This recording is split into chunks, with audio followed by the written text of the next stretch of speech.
ದಳಪತಿಗಳಿಗೆ ಈಗ ಮತ್ತೊಂದು ಟೆನ್ಷನ್ ಶುರು ಆಗಿದೆ. ಇದಕ್ಕೆ ಸಂಬಂಧಪಟ್ಟಂತೆ ಮತ್ತೊಂದು ಬ್ರೇಕಿಂಗ್ ನ್ಯೂಸ್ ಅಪ್ಡೇಟ್ ಆಗ್ತಾ ಇದೆ. ದಳಪತಿಗಳಿಗೆ ಮತ್ತೊಂದು ಟೆನ್ಷನ್ ಶುರುವಾಗಿದೆ. ಆಪರೇಷನ್ ಹಸ್ತದ ಟೆನ್ಷನ್ ಜೊತೆಗೆ ಮತ್ತೆ ಟೆನ್ಷನ್ ಶುರುವಾಗಿರುವಂತದ್ದು. ಜಿಟಿ ದೇವೇಗೌಡ ಸೇರಿ 3ರಿಂದ 4 ಶಾಸಕರು ಈಗಾಗಲೇ ಒಂದು ರೀತಿಯಾಗಿ ದೂರ ಆಗಿದ್ದಾರೆ. ಪಕ್ಷದಿಂದ ಅಂತರವನ್ನ ಕಾಯ್ದುಕೊಳ್ತಾ ಇದ್ದಾರೆ ಶಾಸಕರುಗಳು. ಶಾಸಕರನ್ನ ವಿಶ್ವಾಸಕ್ಕೆ ತೆಗೆದುಕೊಳ್ಳಲು ಎಚ್.ಡಿ. ಕುಮಾರಸ್ವಾಮಿ ಪ್ರಯತ್ನವನ್ನ ಮಾಡ್ತಾ ಇದ್ದಾರೆ. ವರಿಷ್ಠರಿಗೆ ಶಾಸಕರನ್ನ ಉಳಿಸಿಕೊಳ್ಳುವ ತಲೆಬಿಸಿ ಈಗ ಶುರುವಾಗಿದೆ. ಎಲೆಕ್ಷನ್ ಬಳಿಕ ವರಿಷ್ಠರು ಸಭೆ ಕರೆದ್ರು ಕೂಡ ಶಾಸಕರು ಡೋಂಟ್ ಕೇರ್ ಅನ್ನೋ ರೀತಿ ವರ್ತನೆಯನ್ನ ಮಾಡಿರುವಂತದ್ದು. ಚನ್ನಪಟ್ಟಣ ಉಪಸಮರ ಬಳಿಕ ಪಕ್ಷದಿಂದ ಶಾಸಕರು ಅಂತರವನ್ನ ಕಾಯ್ದುಕೊಂಡಿದ್ದಾರೆ. ಪಕ್ಷದ ಚಟುವಟಿಕೆಗಳಲ್ಲಿ ಜೆಡಿಎಸ್ ಶಾಸಕರು ತೊಡಗಿಸಿಕೊಳ್ತಾ ಇಲ್ಲ, ದೂರ ಉಳಿದಿದ್ದಾರೆ. ಫೋನ್ ಮೂಲಕ ಸಂಪರ್ಕಿಸಿ ಮನವೊಲಿಸಲು ಎಚ್.ಡಿ. ಕುಮಾರಸ್ವಾಮಿ ಯತ್ನವನ್ನ ಮಾಡಿದ್ರು ಕೂಡ ಯಾವುದೇ ಪ್ರಯೋಜನವಾಗ್ತಾ ಇಲ್ಲ. ದಳಪತಿಗಳಿಗೆ ಈಗ ಮತ್ತೊಂದು ಟೆನ್ಷನ್ ಶುರುವಾಗಿದೆ. ಆಪರೇಷನ್ ಹಸ್ತದ ಟೆನ್ಷನ್ ಜೊತೆಗೆ ಈಗ ಮತ್ತೊಂದು ಹೊಸ ಟೆನ್ಷನ್ ಅಂತ ಹೇಳ್ಬಹುದು. ಜಿಟಿ ದೇವೇಗೌಡ ಸೇರಿದಂತೆ 3ರಿಂದ 4 ಶಾಸಕರು ಪಕ್ಷದಿಂದ ದೂರ ಉಳಿದಿದ್ದಾರೆ. ಪಕ್ಷದಿಂದ ಅಂತರವನ್ನ ಕಾಯ್ದುಕೊಳ್ತಾ ಇದ್ದಾರೆ ಶಾಸಕರನ್ನ ವಿಶ್ವಾಸಕ್ಕೆ ತೆಗೆದುಕೊಳ್ಳಲು ಎಚ್.ಡಿ. ಕುಮಾರಸ್ವಾಮಿ ಕೂಡ ಬಹಳಷ್ಟು ಯತ್ನವನ್ನ ಮಾಡ್ತಾ ಇದ್ದಾರೆ. ವರಿಷ್ಠರಿಗೆ ಶಾಸಕರನ್ನ ಉಳಿಸಿಕೊಳ್ಳುವಂತಹ ತಲೆಬಿಸಿ ಈಗ ಶುರುವಾಗಿದೆ. ಎಲೆಕ್ಷನ್ ಬಳಿಕ ವರಿಷ್ಠರು ಸಭೆ ಕರೆದ್ರು ಕೂಡ ಶಾಸಕರು ಡೋಂಟ್ ಕೇರ್ ಅನ್ನೋ ರೀತಿ ವರ್ತನೆಯನ್ನ ಮಾಡಿರುವಂತದ್ದು. ತಲೆ ಕೆಡಿಸ್ಕೊಳ್ತಾ ಇಲ್ಲ ಶಾಸಕರು. ಜೊತೆಗೆ ಚನ್ನಪಟ್ಟಣ ಉಪಸಮರ ಬಳಿಕ ಪಕ್ಷದಿಂದ ಶಾಸಕರು ದೂರ ಉಳಿದಿದ್ದು ಪಕ್ಷದ ಚಟುವಟಿಕೆಗಳಲ್ಲಿ ತೊಡಗಿಸಿಕೊಳ್ತಾ ಇಲ್ಲ. ಫೋನ್ ಮೂಲಕ ಸಂಪರ್ಕಿಸಿ ಶಾಸಕರ ಮನವೊಲಿಸಲು ಎಚ್.ಡಿ. ಕುಮಾರಸ್ವಾಮಿ ಪ್ರಯತ್ನವನ್ನ ಕೂಡ ಮಾಡಿರುವಂತದ್ದು. ಆದ್ರೆ ಯಾವುದೂ ಕೂಡ ಇಲ್ಲಿ ಸಕ್ಸಸ್ ಆಗ್ತಾ ಇಲ್ಲ. ಎಲ್ಲರೂ ಕೂಡ ಅಂತರವನ್ನ ಕಾಯ್ದುಕೊಂಡಿದ್ದಾರೆ, ದೂರ ಉಳಿದಿದ್ದಾರೆ ಅಂತ ಹೇಳ್ಬೋದು. ಒಂದು ಕಡೆ ಈಗಾಗಲೇ ಆಪರೇಷನ್ ಹಸ್ತ ಅನ್ನೋದು ಒಂದಷ್ಟು ದಳಪತಿಗಳಿಗೆ ಟೆನ್ಷನ್ ಇದೆ. ಅದ್ರ ಜೊತೆಗೆ ಈಗ ಈ ಹೊಸ ಟೆನ್ಷನ್ ಶುರುವಾಗಿರುವಂತದ್ದು. ಈಗಾಗಲೇ ನಾವು ನೋಡಿದ್ದೀವಿ, ಜಿಟಿ ದೇವೇಗೌಡರು ಬಹಳಷ್ಟು ದಿನಗಳ ಹಿಂದೆಯಿಂದಲೇ ಒಂದು ರೀತಿಯಾಗಿ ಜೆಡಿಎಸ್ ಪಕ್ಷದಿಂದ ಒಂದಷ್ಟು ಅಂತರವನ್ನ ಕಾಯ್ದುಕೊಂಡಿರುವಂತದ್ದು. ಜೊತೆಗೆ ಜೆಡಿಎಸ್ ನ ಏನು ಚಟುವಟಿಕೆಗಳಿದೆ ಅದರಲ್ಲಿ ಭಾಗಿಯಾಗುವಂತದ್ದು ಇದೆಲ್ಲ ಬಹಳಷ್ಟು ಕಡಿಮೆ ಆಗ್ತಾ ಹೋಯ್ತು ದಿನದಿಂದ ದಿನಕ್ಕೆ. ಎಲ್ಲೋ ಇದರಿಂದ ಜೆಡಿಎಸ್ ಇಂದ ಅಂತರವನ್ನ ಕಾಯ್ದುಕೊಂಡು ಪಕ್ಷವನ್ನ ಏನಾದ್ರೂ ತೊರಿತಾರಾ ಅನ್ನೋ ಒಂದಷ್ಟು ಟೆನ್ಷನ್ಗಳು ಈಗ ಕುಮಾರಸ್ವಾಮಿ ಸೇರಿದಂತೆ ಜೆಡಿಎಸ್ ದಳಪತಿಗಳಿಗೆ ಇರುವಂತದ್ದು. ಆದ್ದರಿಂದ ಒಂದು ಕಡೆ ದಳಪತಿಗಳಿಗೆ ಹೊಸ ಟೆನ್ಷನ್ ಶುರುವಾಗಿದೆ. ಪಕ್ಷದಿಂದ ದೂರ ಉಳಿದ್ರೆ ಅಥವಾ ಪಕ್ಷದಿಂದ ಅಂತರವನ್ನ ಕಾಯ್ದುಕೊಂಡ್ರೆ ಯಾವ ರೀತಿಯಾಗಿ ಮುಂದಿನ ದಿನಗಳಲ್ಲಿ ಸರಿ ಆಗುತ್ತೆ ಅನ್ನೋದು ಈಗ ಶುರುವಾಗಿರುವಂತದ್ದು. ಇದಕ್ಕೆ ಸಂಬಂಧಪಟ್ಟಂತೆ ಈಗ ಜಿಟಿ ದೇವೇಗೌಡರು ಇರ್ಬೋದು ಅಥವಾ ಜೆಡಿಎಸ್ ನ ಏನು ಒಂದಷ್ಟು ಶಾಸಕರು ದೂರ ಉಳಿದಿದ್ದಾರೆ. ಈಗ ಅವರೆಲ್ಲರೂ ಯಾವ ರೀತಿಯಾಗಿ ಮುಂದೆ ಪಕ್ಷದ ಜೊತೆ ಇರ್ತಾರಾ ಅಥವಾ ಪಕ್ಷವನ್ನ ತೋರಿತಾರಾ, ಇವೆಲ್ಲವೂ ಕೂಡ ಕಾಡ್ತಾ ಇರುವಂತಹ ಪ್ರಶ್ನೆಗಳು. ಯಾಕೆ ಅಂತ ಅಂದ್ರೆ ಹೆಸರಿಗಷ್ಟೇ ಪಕ್ಷದಲ್ಲಿದ್ದು ಪಕ್ಷದ ಯಾವುದೇ ಚಟುವಟಿಕೆಗಳಲ್ಲಿ ಅವ್ರುಗಳು ಭಾಗ್ಯ ಆಗ್ತಾ ಇಲ್ಲ. ಆದ್ದರಿಂದ ಎಲ್ಲೋ ಒಂದು ಕಡೆ ಪಕ್ಷದ ಚಟುವಟಿಕೆಗಳಲ್ಲಿ ಭಾಗಿಯಾಗದೆ ಇರೋದಕ್ಕೆ ಇವರು ಪಕ್ಷದಲ್ಲಿದ್ದು ಕೂಡ ಯಾಕೆ ಯಾವುದೇ ಸಭೆಗಳಿರ್ಬೋದು ಅಥವಾ ಈ ಕೆಲಸಗಳಿರ್ಬೋದು ಯಾವುದಕ್ಕೂ ಕೂಡ ಭಾಗಿಯಾಗ್ತಾ ಇಲ್ಲ. ಅದ್ರಲ್ಲೂ ಕೂಡ ಏನು ಚನ್ನಪಟ್ಟಣ ಈಗ ಎಲೆಕ್ಷನ್ ನಡೀತು, ಅದಾದಾಗ್ಲಿಂದ ಬಹಳಷ್ಟು ದೂರ ಆಗಿರುವಂತದ್ದು ಜಿಟಿ ದೇವೇಗೌಡರು ಕೂಡ ಜೆಡಿಎಸ್ ಪಕ್ಷದಿಂದ. ಎಲ್ಲೋ ಒಂದು ಕಡೆ ಈಗ ಜೆಡಿಎಸ್ ದಳಪತಿಗಳಿಗೆ ಎಚ್.ಡಿ. ಕುಮಾರಸ್ವಾಮಿಗೆ ಒಂದಷ್ಟು ಟೆನ್ಷನ್ ಶುರುವಾಗಿದೆ. ಶಾಸಕರನ್ನ ಮನವೊಲಿಸ್ಲಿಕ್ಕೆ, ಶಾಸಕರು ಎಲ್ಲಾ ಚಟುವಟಿಕೆಗಳಲ್ಲಿ ಭಾಗಿಯಾಗ್ಲಿಕ್ಕೆ ಒಂದು ರೀತಿಯಾಗಿ ಫೋನ್ ಮುಖಾಂತರ ಕೂಡ ಮನವೊಲಿಸ್ಲಿಕ್ಕೆ ಮುಂದಾಗಿದ್ದಾರೆ ಅನ್ನೋ ಒಂದಷ್ಟು ವಿಚಾರಗಳು ಕೂಡ ಈಗ ಕೇಳಿ ಬರ್ತಾ ಇರುವಂತದ್ದು.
ಸೊ ಇದ್ರ ಸಂಬಂಧಪಟ್ಟಂತೆ ನೀವು ಕುಮಾರಸ್ವಾಮಿ ಅವರು ನಿಮ್ಗೆ ಕರೆ ಮಾಡಿ ಒಂದಷ್ಟು ಮನವೊಲಿಸ್ಲಿಕ್ಕೆ ಪ್ರಯತ್ನವನ್ನ ಮಾಡಿದ್ದಾರೆ ಅನ್ನೋ ಒಂದಷ್ಟು ವಿಚಾರಗಳು ಕೇಳಿ ಬರ್ತಾ ಇದೆ. ಸೊ ಇದಕ್ಕೆ ಸಂಬಂಧಪಟ್ಟಂತೆ ಏನ್ ಹೇಳ್ತೀರಾ? ಅದೆಲ್ಲ ಸುಳ್ಳು. ನಾನು ಏನು ಮಾತಾಡಿಲ್ಲಮ್ಮ ಅವ್ರ ಜೊತೆ ಏನು ಮಾತಾಡಿಲ್ಲ. ಅದೆಲ್ಲ ಸುಳ್ಳು, ಮಾತು ಆಡಿಲ್ಲ, ನಾನು ಮಾತಾಡಿಲ್ಲ, ಅವರು ಮಾತಾಡಿಲ್ಲ. ಅವರು ಕರೆ ಮಾಡಿಲ್ಲ, ನಾನು ಮಾಡಿಲ್ಲಮ್ಮ. ಓಕೆ ಸರ್, ಈಗ ಪಕ್ಷದ ಚಟುವಟಿಕೆಗಳಲ್ಲಿ ನಿಮ್ಮ ಮುಂದಿನ ನಡೆ ಹೇಗೆ ಅಂತ? ಸದ್ಯಕ್ಕೆ ಏನು ತಟಸ್ಥಮ್ಮ. ತಟಸ್ಥ. ಮುಂದಿನ ದಿನಗಳಲ್ಲಿ ನಿರ್ಧಾರ ತಗೊಳ್ಬಹುದಾ? ಇನ್ನು ಈಗ ಸದ್ಯಕ್ಕೆ ಇನ್ನು 3 ವರ್ಷ ಚುನಾವಣೆ ಇದೆಯಲ್ಲಮ್ಮ. ಸೊ ಅಲ್ಲಿವರೆಗೂ ಜೆಡಿಎಸ್ ನಲ್ಲೇ ಇರ್ತೀರಾ ಅಂತ? ಇಟ್ಕೊಂಡ್ರೆ ಇರ್ತೀನಿ, ತೆಗೆದಾಕಿದ್ರೆ ಇಲ್ಲ ಅಷ್ಟೇ. ಅಂದ್ರೆ ಸರ್ ಈಗ ನಿಮ್ಮ ನಿರ್ಧಾರ ಏನು ಅಂತ ಅವರಿಗೆ ಬಿಟ್ಬಿಟ್ಟಿದ್ದೀರಾ? ಅವ್ರ ಕೋರ್ಟ್ಗೆ ಚೆಂಡ ಹಾಕ್ಬಿಟ್ಟಿದ್ದೀರಾ? ಅಷ್ಟೇ ಅಷ್ಟೇ ಅಷ್ಟೇ. ಓಕೆ ಓಕೆ ಸರ್, ಧನ್ಯವಾದ ಸರ್ ಮಾತನಾಡಿದ್ದಕ್ಕೆ. ಏನೋ ಪಕ್ಷದ ಚಟುವಟಿಕೆಗಳಲ್ಲಿ ಜಿಟಿ ದೇವೇಗೌಡರು ಭಾಗ್ಯ ಆಗ್ತಾ ಇಲ್ಲ. ಇದಕ್ಕೆ ಸಂಬಂಧಪಟ್ಟಂತೆ ಈಗ ಕುಮಾರಸ್ವಾಮಿ ಅವರು ಮನವೊಲಿಸಲಿಕ್ಕೆ ಬಹಳಷ್ಟು ಯತ್ನವನ್ನ ಮಾಡ್ತಾ ಇದ್ದಾರೆ ಅನ್ನೋ ಒಂದಷ್ಟು ವಿಚಾರಗಳು ಕೇಳಿ ಬರ್ತಾ ಇತ್ತು. ಇದಕ್ಕೆ ಸಂಬಂಧಪಟ್ಟಂತೆ ಈಗ ಜಿಟಿ ದೇವೇಗೌಡ್ರೆ ಈಡೆನ್ಸ್ ವಾಹಿನಿ ಜೊತೆ ಮಾತನಾಡಿದ್ರು. ಆ ರೀತಿಯಾಗಿ ನನಗೆ ಯಾವುದೇ ಕರೆ ಬಂದಿಲ್ಲ, ಜೊತೆಗೆ ನಾನು ಯಾವುದೇ ರೀತಿಯಾಗಿ ಅವ್ರ ಜೊತೆ ಮಾತನಾಡಿಲ್ಲ ಅನ್ನೋ ಒಂದು ಮಾತನ್ನ ಕೂಡ ಹೇಳ್ತಾ ಇದ್ದಾರೆ. ಜೊತೆಗೆ ಇನ್ನು 3 ವರ್ಷ ಇದೆ ಎಲೆಕ್ಷನ್. ಸೊ ನಾನು ತಟಸ್ಥವಾಗಿದ್ದೀನಿ, ಇಟ್ಕೊಂಡ್ರೆ ಪಕ್ಷದಲ್ಲಿ ಇರ್ತೀನಿ, ಇಲ್ಲ ಅಂದ್ರೆ ಇಲ್ಲ ಅನ್ನೋ ರೀತಿಯಾಗಿ ಜಿಟಿಡಿ ಅವರು ಮಾತನಾಡಿರುವಂತದ್ದು. ಎಲ್ಲೋ ಒಂದು ಕಡೆ ಅವರಿಗೂ ಪಕ್ಷದಲ್ಲಿ ಇರ್ಲಿಕ್ಕೆ ಅಷ್ಟು ಆಸಕ್ತಿ ಇಲ್ವಾ ಅನ್ನೋದು ಅವರ ಮಾತಿನಲ್ಲಿ ಕೂಡ ಗೊತ್ತಾಗ್ತಾ ಇರುವಂತದ್ದು. ಆದ್ರೆ ಈಗ ಯಾವುದೇ ರೀತಿಯ ಮಾತುಕತೆ ನಡೆದಿಲ್ಲ, ಜೊತೆಗೆ ನನಗೆ ಯಾರು ಕೂಡ ಕರೆ ಮಾಡಿಲ್ಲ, ನಾನು ಮಾತನಾಡಿಲ್ಲ ಅನ್ನೋ ಒಂದು ಮಾತನ್ನ ಈಗ ಜಿಟಿ ದೇವೇಗೌಡರು ಹೇಳ್ತಿದ್ದಾರೆ.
ಇನ್ನು ಈಗಾಗಲೇ ಜೆಡಿಎಸ್ ಪಕ್ಷದಿಂದ ಜಿಟಿ ದೇವೇಗೌಡರು ಸೇರಿದಂತೆ 3-4 ಶಾಸಕರು ಅಂತರವನ್ನು ಕಾಯ್ದುಕೊಂಡಿದ್ದಾರೆ. ವಿಚಾರಕ್ಕೆ ಸಂಬಂಧಪಟ್ಟಂತೆ ಈಗ ಮತ್ತೊಂದು ಬ್ರೇಕಿಂಗ್ ನ್ಯೂಸ್ ಕೂಡ ಅಪ್ಡೇಟ್ ಆಗ್ತಾ ಇದೆ.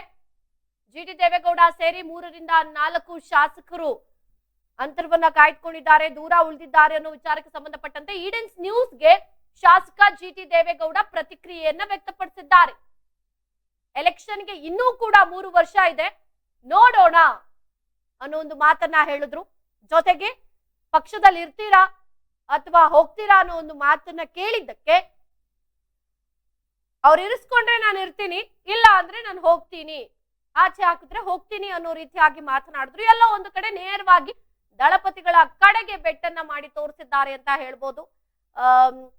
ಒಂದು ರೀತಿಯಾಗಿ ಜಿಟಿ ದೇವೇಗೌಡರು ಹೇಳಿದ್ದು ಇನ್ನು 3 ವರ್ಷಗಳಿದೆ, ಸೊ ಆದ್ರಿಂದ ಈಗ ನಾನು ಸದ್ಯಕ್ಕೆ ತಟಸ್ಥನಾಗಿದ್ದೇನೆ ಅಂದ್ರು. ಪಕ್ಷದ ಚಟುವಟಿಕೆಗಳಲ್ಲಿ ಭಾಗಿಯಾಗದಿರುವಂತ ವಿಚಾರಕ್ಕೆ ನಾನು ಸದ್ಯಕ್ಕೆ ಯಾವುದೇ ವಿಚಾರವನ್ನ ಹೇಳಲಿಕ್ಕೆ ಹೋಗೋದಿಲ್ಲ ಅನ್ನೋ ರೀತಿಯಾಗಿ ಮಾತನಾಡಿದ್ರು ಅವರು.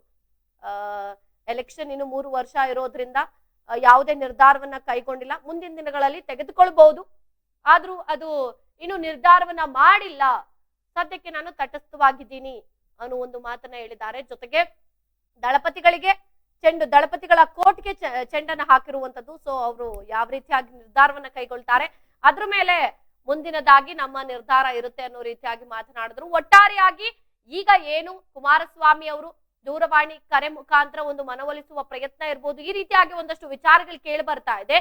ಇದು ಶುದ್ಧ ಸುಳ್ಳು, ನನಗೆ ಯಾರ ದೂರವಾಣಿ ಕರೆ ಬಂದಿಲ್ಲ, ನಾನು ಯಾರ ಜೊತೆ ಕೂಡ ಮಾತನಾಡಿಲ್ಲ ಅನ್ನೋ ಒಂದು ಸ್ಪಷ್ಟನೆಯನ್ನ ಜಿಟಿ ದೇವೇಗೌಡರು ಕೊಟ್ಟಿರುವಂತದ್ದು.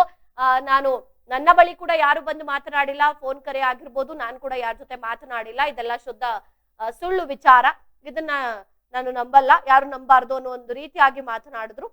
ಜೊತೆಗೆ ವರಿಷ್ಠರ ನಿರ್ಧಾರದ ಮೇಲೆ ನಮ್ಮ ನಿರ್ಧಾರ ಇರುತ್ತೆ, ಸದ್ಯಕ್ಕೆ ನಾನು ತಟಸ್ಥನಾಗಿದ್ದೇನೆ ಅನ್ನೋ ಒಂದು ವಿಚಾರವನ್ನ ಈಡೆನ್ಸ್ ನ್ಯೂಸ್ ಜೊತೆ ಜಿಟಿ ದೇವೇಗೌಡರು ಮಾತನಾಡಿದ್ರು.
ಕ್ರ್ಯಾಶ್ ಕೋರ್ಸ್ ಅಂದರೆ ಒಂದು ಅಲ್ಪಾವಧಿ ಕೋರ್ಸ್ ಸರ್, ಇದು ಶಾರ್ಟ್ ಟರ್ಮ್ ಕೋರ್ಸ್ ಅಂತ ಕರಿತೀವಿ. ಕೋರ್ಸ್ನ 30 ಡೇಸಿಂದ 45 ಡೇಸು ಇರುತ್ತೆ ಕ್ರ್ಯಾಶ್ ಕೋರ್ಸು. ಬೆಳಗ್ಗೆ 8ರಿಂದ ಸಾಯಂಕಾಲ 8 ಗಂಟೆವರೆಗೂ ಕೋಚಿಂಗ್ ವ್ಯವಸ್ಥೆ ಇರುತ್ತೆ. ಪ್ರತಿ ಸಬ್ಜೆಕ್ಟು ಅಂದರೆ ಫಿಸಿಕ್ಸ್, ಕೆಮಿಸ್ಟ್ರಿ, ಬಾಟ್ನಿ, ಝುವಾಲಜಿ ಪ್ರತಿ ಸಬ್ಜೆಕ್ಟು ಕೂಡ 1.5 ಅವರ್ ಟೀಚಿಂಗ್ ಮಾಡ್ತೀವಿ, 90 ಮಿನಿಟ್ಸು. ಮತ್ತು ಡೈಲಿ ಟೆಸ್ಟು ಕೂಡ ನಾವು ಕಂಡಕ್ಟ್ ಮಾಡ್ತೀವಿ ಪ್ರತಿದಿನನೂ. ಎಕ್ಸೆಲ್ ಅಕಾಡೆಮಿಯಿಂದ ನಾವು ಏನು ಮಾಡ್ತೀವಿ, ಕಾನ್ಸೆಪ್ಟ್ ಮಾತ್ರನೇ ಹೇಳ್ಕೊಡ್ತೀವಿ. ನೀಟಿಗೆ ಬರೋ ಕಾನ್ಸೆಪ್ಟು, CETಗೆ ಬರೋ ಕಾನ್ಸೆಪ್ಟೇ ಹೇಳ್ಕೊಡ್ತೀವಿ ಆ 45 ದಿನದಲ್ಲಿ. ಅನ್ವಾಂಟೆಡ್ ಅವ್ರಿಗೆ ಚಾಪ್ಟರ್ಸ್ನ ಅವ್ರಿಗೆ ನಾವು ಓದಿಸಲ್ಲ. ಸೊ ಅದರಿಂದ ಏನಾಗುತ್ತೆ, 45 ದಿನದಲ್ಲಿ ಸಕ್ಸಸ್ ರೇಟು ಜಾಸ್ತಿ ಆಗುತ್ತೆ. ಯಾರು ಸಿಂಗಲ್ ಪೇರೆಂಟ್ಸ್ ಇದ್ದಾರೆ ಅಂಥ ಒಂದು ಮಕ್ಕಳಿಗೆ ನಾವು ಖಂಡಿತ ನಾವು ಫೀಸಲ್ಲಿ ರಿಯಾಯಿತಿ ಇರುತ್ತೆ. ಆ ಒಂದು ಮಕ್ಕಳಿಗೆ ಖಂಡಿತ ನಾವು ಫೀಸಲ್ಲಿ, ಮತ್ತು ಮೆರಿಟೋರಿಯಸ್ ಮಕ್ಕಳಿಗೆ ನಾವು ಫೀಸಲ್ಲಿ ರಿಯಾಯಿತಿ ಕೊಡ್ತೀವಿ. ನಿಮ್ಮ ತಂದೆ ತಾಯಿ ಏನು ಆಸೆ ಇಟ್ಕೊಂಡಿರ್ತಾರೋ ಆ ಆಸೆ ಪ್ರಕಾರ ನೀವು ಕೂಡ ಕೈ ಜೋಡಿಸ್ಬೇಕಾಗುತ್ತೆ. ನಾವು ಕೂಡ ನಮ್ಮ ಫ್ಯಾಕಲ್ಟೀಸಿಂದ, ನಮ್ಮ ಕಡೆಯಿಂದ ಒಳ್ಳೆ ಒಂದು ಕೋಚಿಂಗ್ ಕೊಟ್ಟು ನಾವು ಒಳ್ಳೆ ರ್ಯಾಂಕ್ ತೆಗ್ಸೋಕ್ಕೆ ನಾವು ಕೂಡ ನಿಮ್ಮ ಜೊತೆ ನಾವು ಇರ್ತೀವಿ.